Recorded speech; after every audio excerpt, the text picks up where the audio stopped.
Well, here we are, ladies and gentlemen, on another walk with Dottie.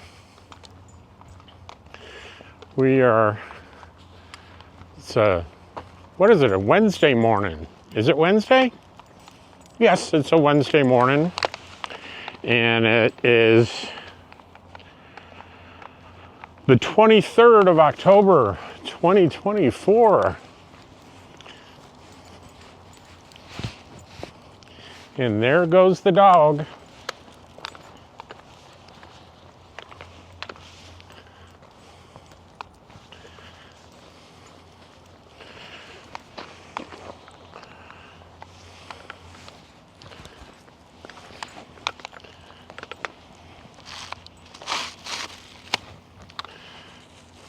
And we have a pit stop for Dottie, which I will spare you the details of. That's a good girl. There, spared the details. We're not gonna take a long walk today. We're gonna go by my favorite little, I call it my Serenity Garden with the koi ponds. And today, I brought quarters with me so we can feed the koi.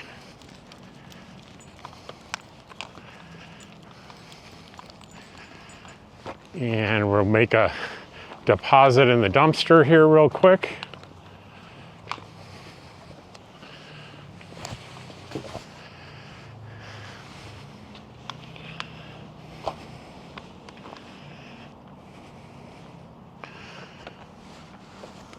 Come on, Dottie.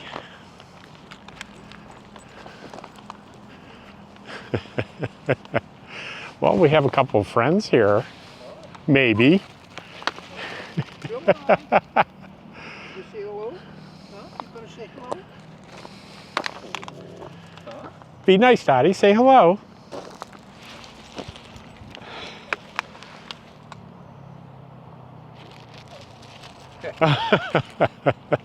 Dottie, are you a little skittish? Hey, hey. Come on, Dottie. Hey, hey, hey.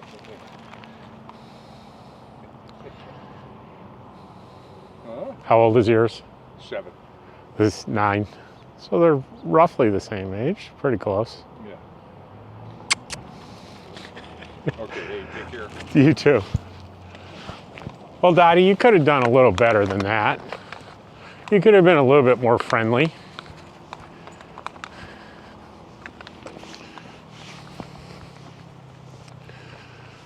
So you want to go feed the koi. And I definitely remember a quarter this time. There we go. Come on, Dottie. It's cool this morning. Did I say what time it was? I don't think I did. It's 7:30. It's in the 50s.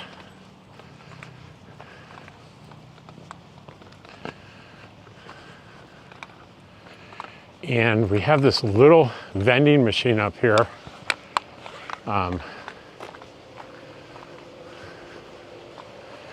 I understand why it costs a quarter, because if they just put feed out here, these guys would get overfed, I'm sure. But if you need to do a quarter.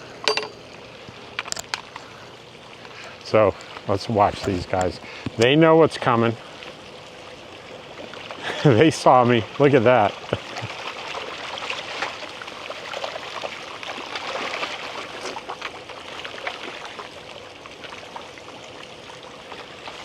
Look at those guys.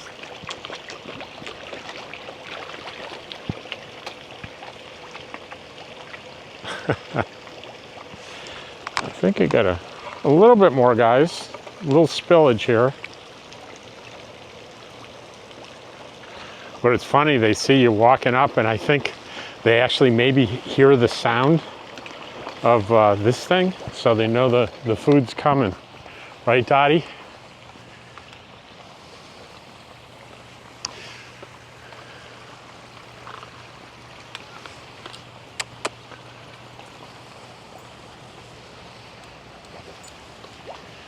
And these guys, I bet, don't get fed as much.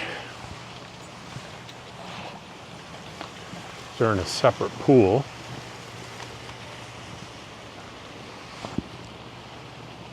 I just love this place. Isn't this amazing? I'm beginning to me, this is maybe the best part.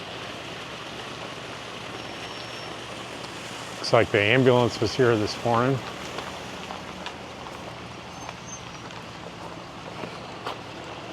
They're here frequently.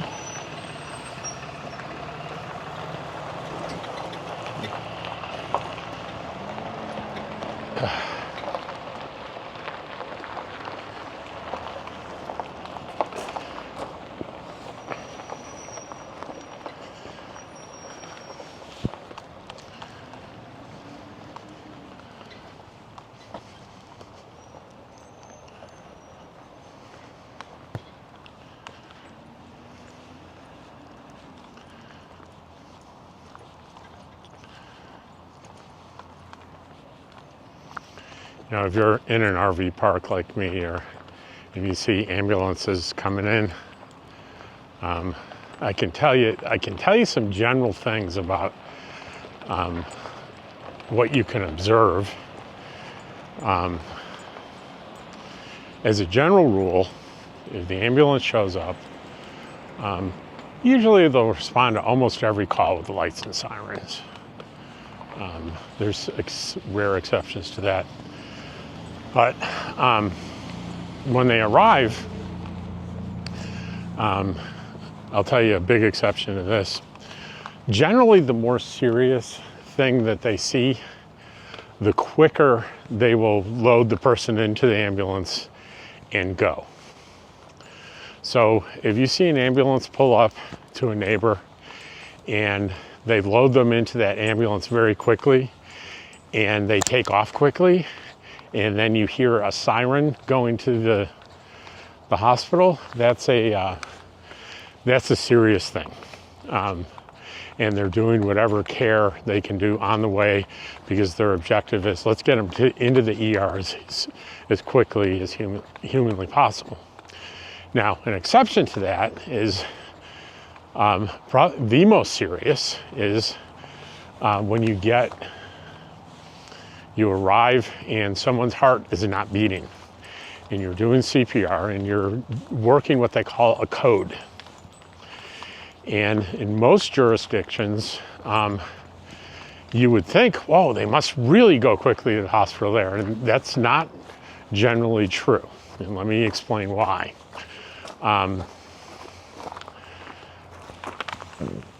It is, come on, Dottie, we're not quite ready to go home yet.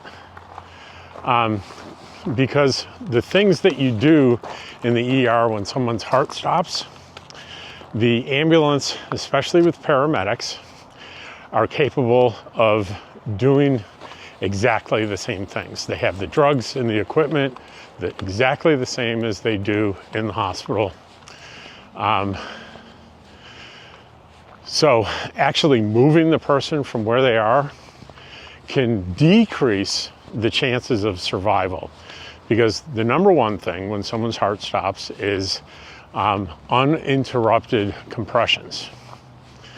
And unless you have, they do make automated compression things that are powered, that you strap on someone's chest and it does compressions.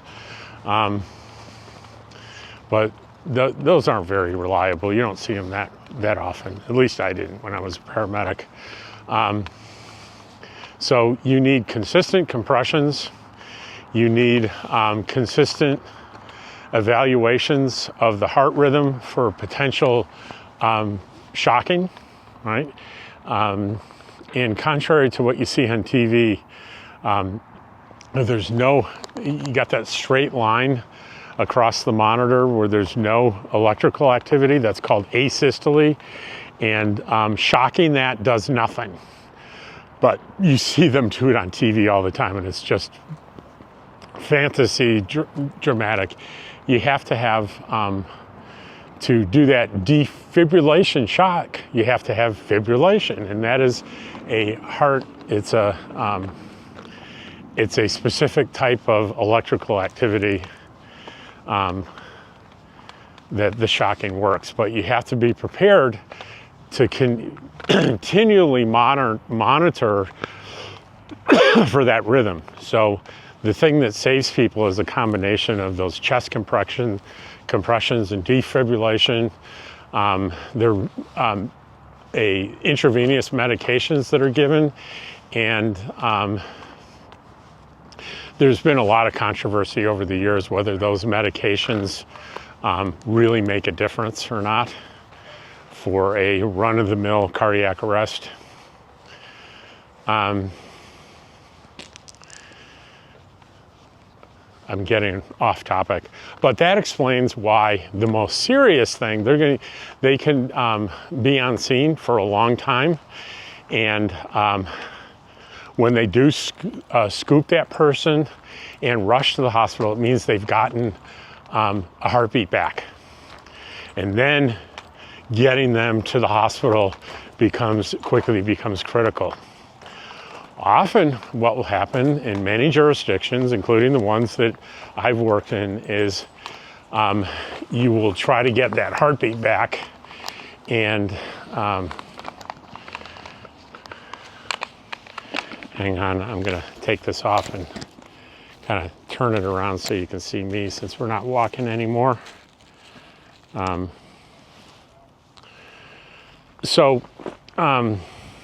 was I? You will work that, what we call a code,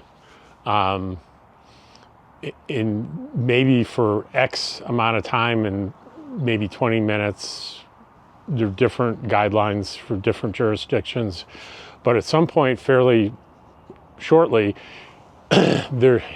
someone on the team is going to call medical control, and that means the doctor that the paramedic service or the EMT service operates under, and a report will be given on the condition of the patient, the interventions that have been given, and what's going on. And the doctor will be the one to, quote, call it, say, I'm declaring this person deceased, stop. And when the doctor says to do that, you have to stop resuscitation efforts. And then you would think, well, then you take him to the hospital. No, you leave him there, and the police come, and the local medical examiner or similar authority might come out and take a look, or might, there are a lot of ways to deal with it, but essentially law enforcement takes over the scene, and the paramedics leave, and eventually maybe a funeral service or takes the body away. So they never go to the hospital. So otherwise, if a person's heart is beating in any way, and the paramedics determine this is really serious, you will see that quick turnaround. The other thing that you may see is they're on scene for a while, maybe 15 minutes or so, or even 20 minutes, and you see them load the person into the ambulance, and they leave without the lights and sirens going. That means, yes, the person needs to go to the hospital, but it's not a dire emergency. You can be safe. It's always safer to travel without lights and sirens, right? You lessen the chances of an accident. So that's how you can kind of tell about what's going on. Rarely in the services that I worked in, rarely did we go from the scene to the hospital with lights and sirens. It was only in those circumstances that we considered it, there's an immediate life threat and it's critical. Minutes could make a difference, because really the difference between driving code and, when I say driving code, I'm using that word code a lot. It means two different things here. Driving with lights and sirens doesn't make that much difference in terms of time, unless you're traveling a long distance. A good example of that is when I worked in Idaho, one of the hospital facilities was you know, about 45 miles away down a main highway. And if you could go lights and sirens and you could go, say, 75 instead of 55, you could shave off some maybe meaningful minutes. But if you're in an urban area where you're just a few miles from the hospital, unless you're going through heavy traffic, there's not a big difference. Now, even with heavy traffic, if you've ever seen an ambulance try to get through heavy traffic in New York City, you can tell they're not making much headway at all. You know, the traffic doesn't part like the Red Sea in New York City, especially in Manhattan.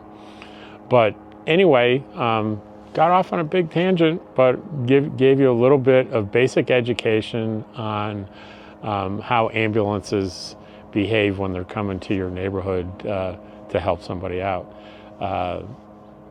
Thanks for watching, and I will see you on the next video. Take care.